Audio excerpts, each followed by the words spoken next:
Intervención del sociólogo Pablo Vivanco Ordóñez, galardonado con la condecoración Benjamín Carrión.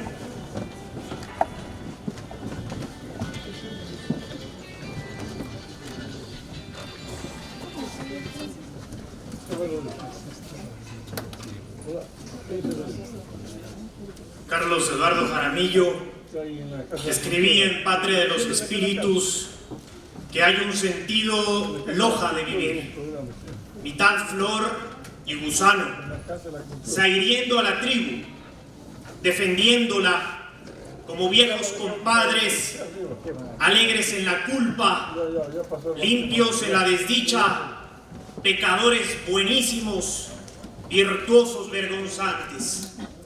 Hay un Dios loja a la medida de cada cual dentro del corazón.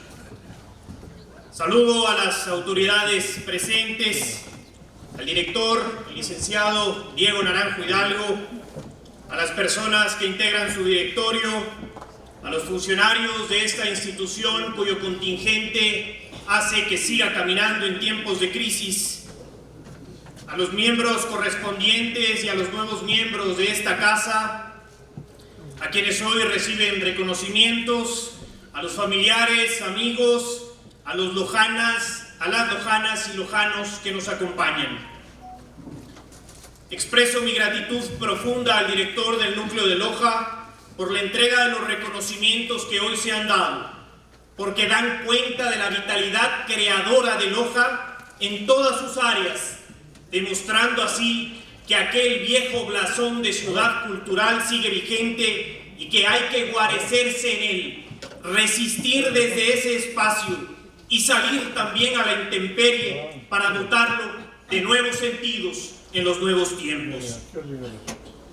Con enorme emoción y compromiso recibo esta condecoración que lleva el nombre de Benjamín Carrión Mora, cuya memoria y legado debemos seguir promoviendo porque su pensamiento y su obra no ha nacido con fecha de caducidad ni se ha hecho para recibir el polvo impune del tiempo, porque nos negamos a olvidar los grandes nombres de la historia, porque nos negamos a olvidar su legado, porque nos negamos a dejarlos en los viejos anaqueles, porque nos negamos frente a quienes los creen olvidados.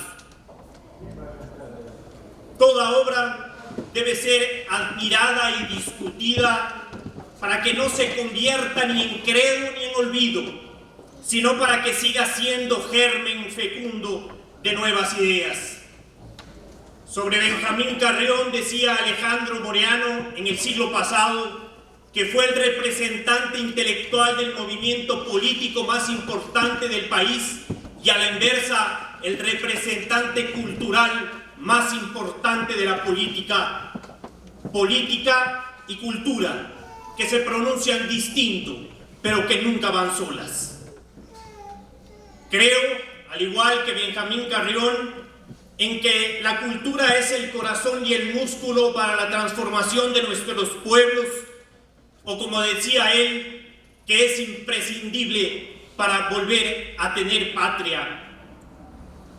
Es cierto, son tiempos de hastío, de confusión y de cansancio, y en medio de ese bosque de sombras aparecen los fantasmas del autoritarismo, del fascismo y de la violencia que se cultivan desde el adormecimiento con la banalidad en el consumo, la superficialidad, el facilismo con el tan viejo y tan actual fetichismo de la mercancía.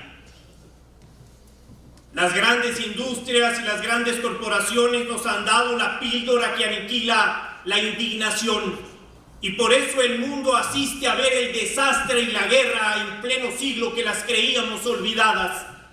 Nuestro sentido común está plagado del recetario de los dominadores del mundo que nos oprimen entreteniéndonos y nos dan la opción de cambiar de canal para ver el mismo espectáculo del desastre a todo color y en cualquier idioma. De esa falsa libertad siempre nos hablan, de la falsa libertad del consumo y no de la verdadera libertad humana. Necesitamos recuperar los valores de la vida común que nos han permitido llegar hasta donde estamos. Necesitamos recuperar el tejido social deshilachado. Necesitamos volver a construir caminos comunes.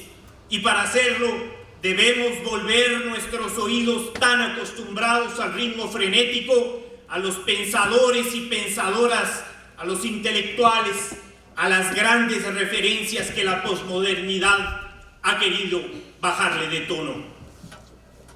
Hay que volverle a dar cabida a la sabiduría que fue relegada por el frío conocimiento técnico del dato, de la cifra, de la cuantificación, y hay que contagiar el placer y el disfrute por el arte y la cultura, que no tienen ninguna otra finalidad explícita para los ojos del mundo. Hay que volver a los hombros de gigantes para poder mirar más lejos. Hay que volver los ojos al humanismo, a los clásicos que cada vez tienen menos valor y espacio en el saber universitario y en el espacio público. Nuestra falsa vocación por la utilidad mercantil nos hace creer que las artes y la cultura no sirven de nada. Y por esa vía se puede llegar a pensar que un martillo es más útil que una novela, o que una máquina es más útil que una sinfonía. En esos caminos se volvería inentendible que Sócrates tocara la flauta mientras le preparaban la cícuta por el simple placer de saber una sinfonía nueva antes de morir. La cultura no es útil porque hace algo, sino porque nos hace. Construye sentidos, imaginarios, visiones del futuro, moldea nuestros sueños y nuestras esperanzas, delinea el tamaño de nuestras utopías y hace posible la vida. Por eso es un campo permanente de disputa y de combate, pero sobre todo debe ser el espacio de impugnación del mundo maltrecho. Muchas veces se dificulta la comprensión de la importancia de la cultura porque la cuantificación de sus beneficios siempre es escurridiza en los presupuestos que miran los ingresos, los egresos, y no sopesa la utilidad espiritual e inmaterial, la profunda utilidad humana.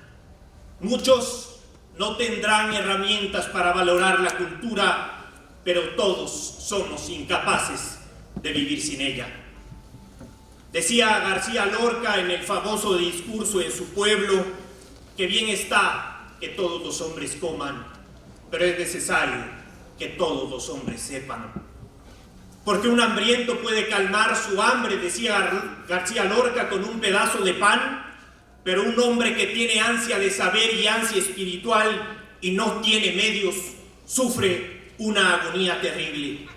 Y esto pude sentirlo y comprenderlo cuando clausurábamos arte en la comunidad hace 2 años y un viejo dirigente del pueblo zaragudo tomó el micrófono y con visible indignación reclamaba que 70 años se ha demorado la Casa de la Cultura en llegar a Saraguro, y repetía indignado, 70 años.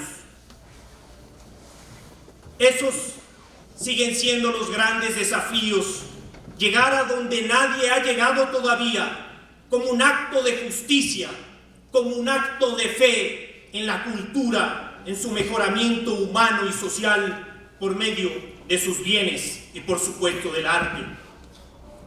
No quiero dejar de agradecer a la sección de oratoria a la que me pertenezco, cuyo trabajo y voz se levanta sobre el estudio permanente, sobre la pasión con que fraguamos las ideas y las alistamos para entregarlas a los niños y a los jóvenes con quienes compartimos no solo la técnica, sino la filosofía y el compromiso por lo que se dice y con lo que se hace.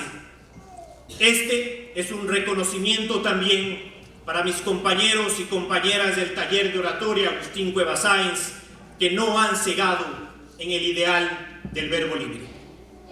Quiero agradecer a Diego Naranjo, quien preside esta última sesión de su directorio, auténtico lidiador audaz. Tu trabajo ennoblece y hace más grande a las nuevas generaciones de ruptura. Finalmente, debo recordar que esta casa nunca ha dejado de estar bajo ataque. y se necesita liderazgo y compromiso con la historia para no ceder frente a las pretensiones de torcer el camino para la cual fue fundada, camino que al sol de hoy sigue siendo pertinente, necesario y urgente. El año pasado comparecí en la Asamblea Nacional para defender el nombre patrimonial de esta Casa de la Cultura y lo seguiré haciendo desde cualquier espacio con el amor con que cada uno defendería su propia casa. Esto creo que es una tarea de lojalidad. Muchas gracias.